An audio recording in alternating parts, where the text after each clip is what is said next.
Have you ever asked yourself, how much could I make if I was a small YouTuber? The chances of becoming a big YouTuber are much, much harder than it is to be a small YouTuber. So, are there perks and is the money worth it when you're a small YouTuber? Watch this video and find out.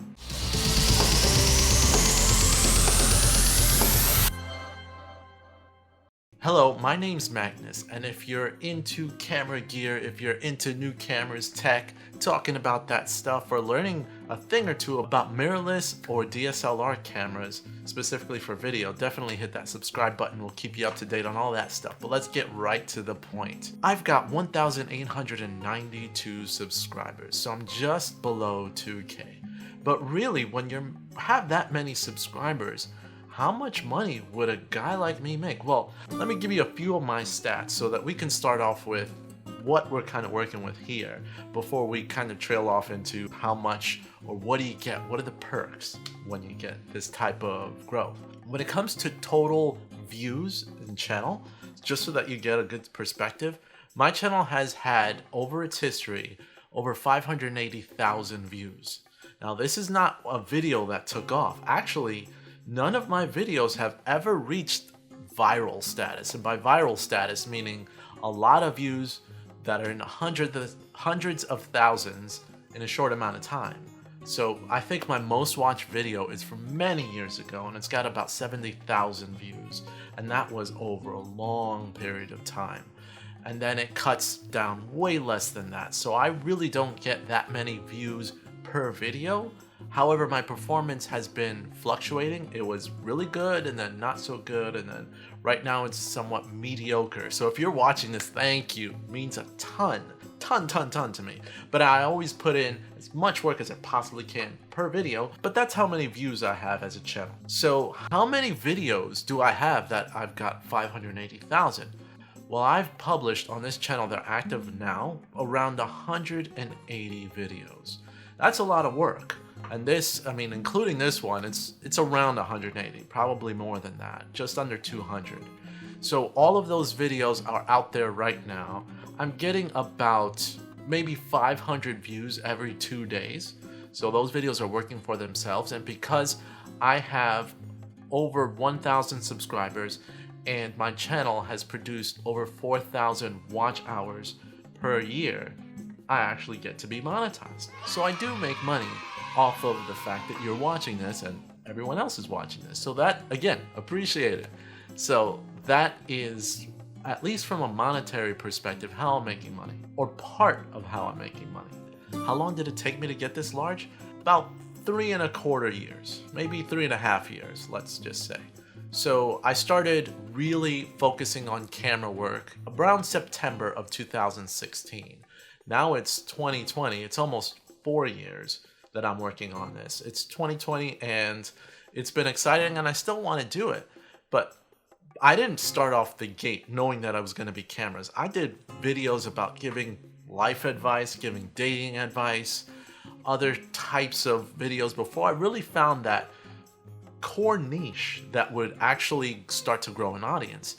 Now with my videos, I was usually getting 4 to 10 views a video, and that's over its lifetime. I think after like 2 months, the most I would get is like 20 views. But then I published a video regarding one of my cameras, and in a day or two, it had like 60 views. 60 views may not be a lot to you, but to a new creator, it means a ton. It means that you got something, you got their attention. Now you got to keep that going. And then my subscribers started to go up from there. From then on, I couldn't let it go. Let's talk about how I earn money to support this channel. I'm going to be totally clear. I support this channel mostly by my day-to-day job. Besides my 9-to-5 job or 9-to-6 job, which is, it's an awesome place to work at, so I'm pretty happy. No, I don't work at a video game store. It's just something that I have on my gaming channel, one of my gaming channel shirts. But when it comes to that, I also am a partner. I'm a partner with Amazon affiliates. Now, they actually have reviewed my channel. So when I applied for Amazon affiliates, they had to review my channel. And when they saw how frequently I'm posting, they saw what I talk about, and they saw my subscriber growth, they approved me. So I've been an Amazon affiliate for at least most of the time that I actually took on the niche of doing camera videos. So that in itself is great, and it's earned me money from as much as a couple of $100s in a month to not so much. It all depends on what I'm putting out there, how much I'm pushing the links on my videos, and mostly it depends on you guys going onto Amazon and then buying anything. Now, it doesn't cost you guys anything to click on the links, but because I sent you there, Amazon would send me a commission, which is awesome. It's like I'm a salesperson. However, I only speak about products that I want to speak about, and if I don't want to put the link on there, or if I feel a video is inappropriate to put a link, I'm not going to. I do it and it's great revenue, but it's not necessary for my channel to stay alive. It really isn't, because again, I have a regular job. So that's how I make money, and that's the only way I make money on this channel. And it's not much. So to give you exact numbers, since I'm getting about 500 views every couple of days, per month, those views are equating to about, on average, $20 per month. Now that's impossible to support or earn a lot in 20 bucks a month. But my principle is this, and I actually was monetized before I had 1,000 subscribers, because it was way before YouTube had their very strict monetization rules with, like I said, 1,000 subscribers and 4,000 watch hours. I was monetized when the only requirement was that you at least have a total channel views of 10,000 views. If your channel's been viewed at least 10,000 times, you're basically in to be monetized, which I had for a long time. So that was cool, but then when they went strict, I was demonetized as a channel, but then I kept working and now I'm monetized again.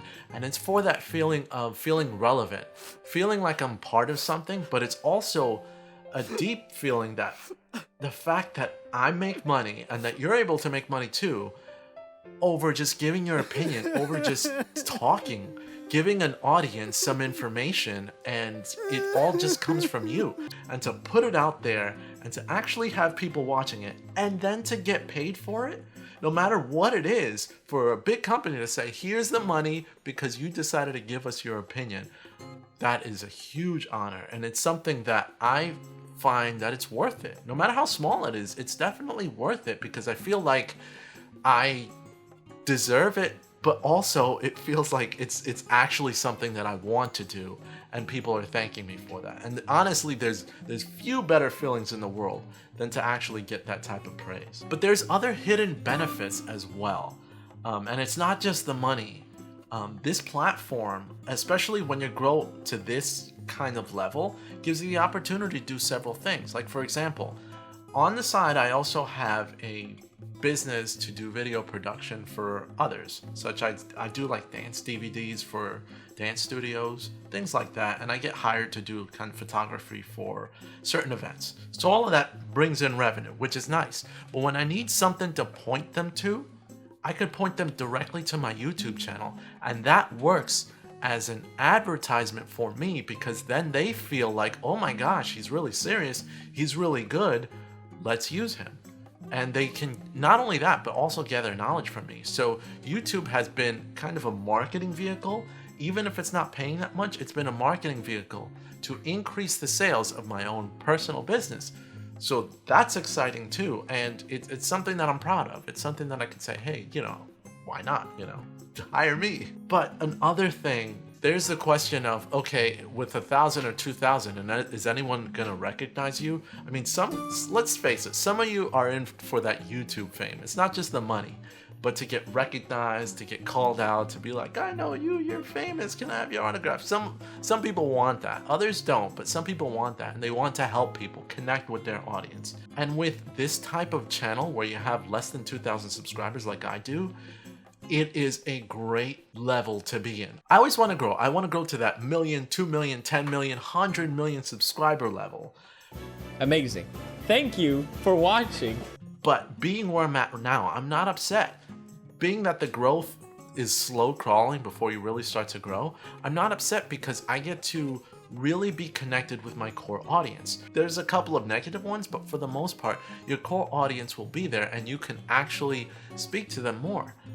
And this platform also gives you the opportunity to actually speak and have more of a voice to creators that you admire. Have you ever looked at someone on YouTube and wished, hey, I wish you noticed me, I wish we could start a dialogue, and you leave a comment and sometimes they'll reply back with hi, thanks, something that's not really connecting.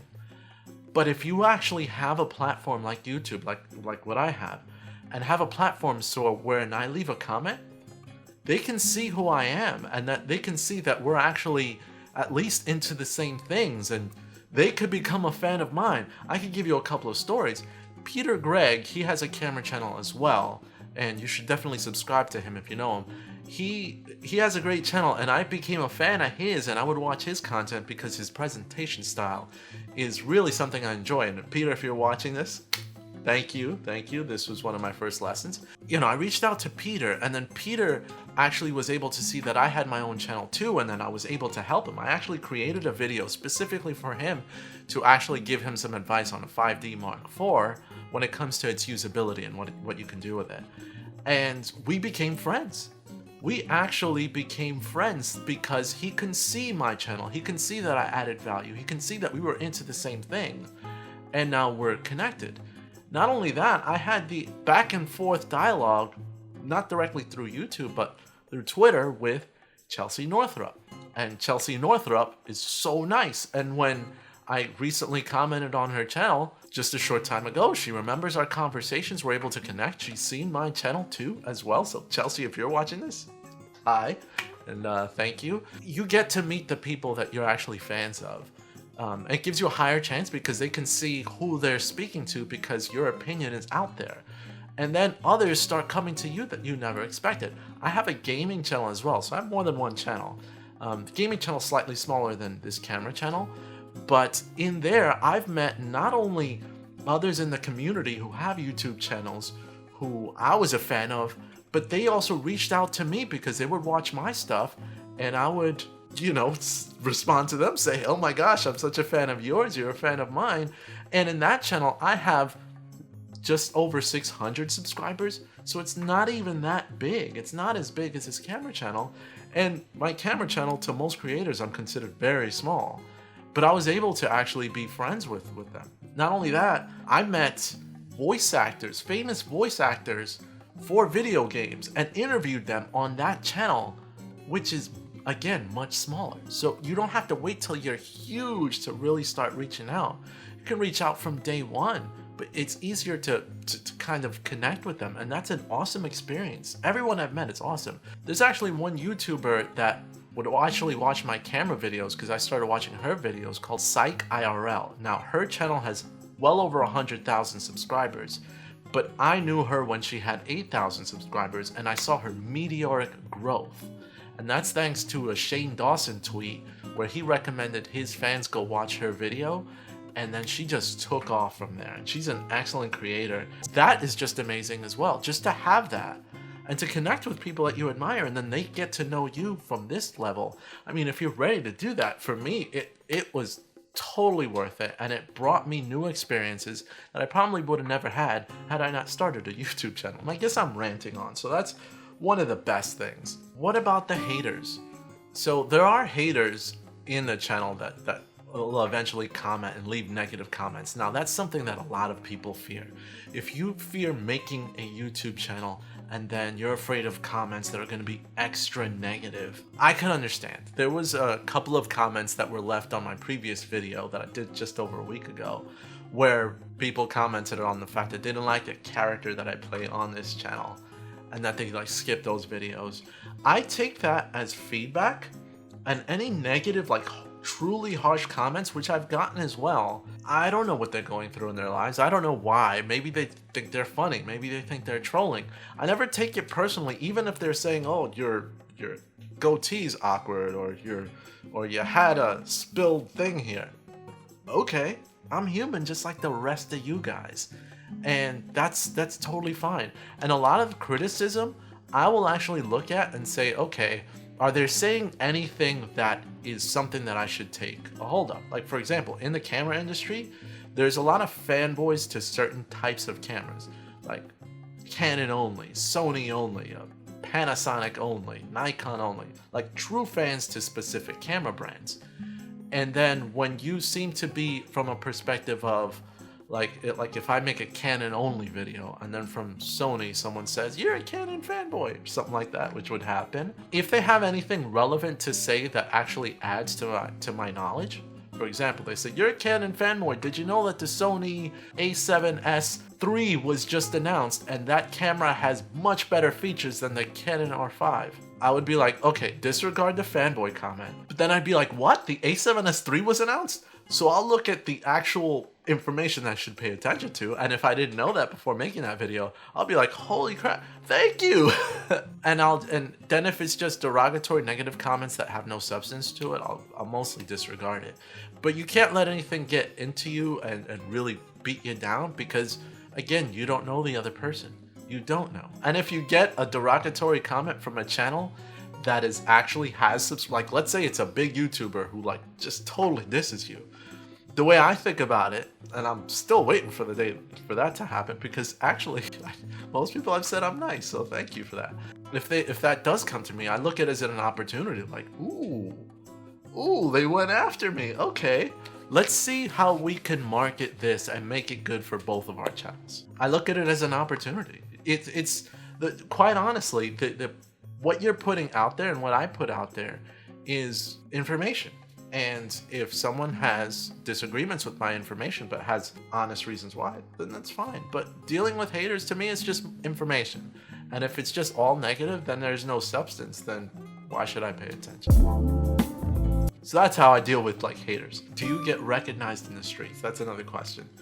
I have been recognized, and I have had meetups where people have watched my channel and they definitely want to get to know me better. But recognized out of the blue, it happens rarely, maybe once a year, if that. But don't think that that'll happen. But the good part about that is you can still live a personal life. You can still live a very private life and walk in the street, get groceries, go to the restaurants, and have no one recognize you and be pretty secure in that. But actually still hold some relevance to some people out there that you can definitely connect with when you're a much smaller channel. So that's amazing, and really I enjoy that benefit. So all in all, that's all I got to say, and those are the benefits. It's not all monetary, but you do get a lot of benefits from being a smaller creator, and some of these, let's face it, are advantages over much larger creators. But that's what I think. If you're a YouTuber or you're a small YouTuber, what do you have to think or say about this particular topic? Is this something that you've experienced the same things as, or are you having trouble with your growth? Do you not see any of these benefits? Let me know, and maybe I can help you out. I'll definitely respond to every single comment that everyone leaves on this video. Why? Because I'm a smaller creator, and you could connect with me a lot easier. But anyway, that's all I got to say. Thank you for liking this. If you didn't like it, then hope you do like it by hitting the like button. Let me know that you definitely want my channel to grow that way. And of course, as always, you can make my day if you subscribe today. This is Magnus, and I'm out. See you guys next time.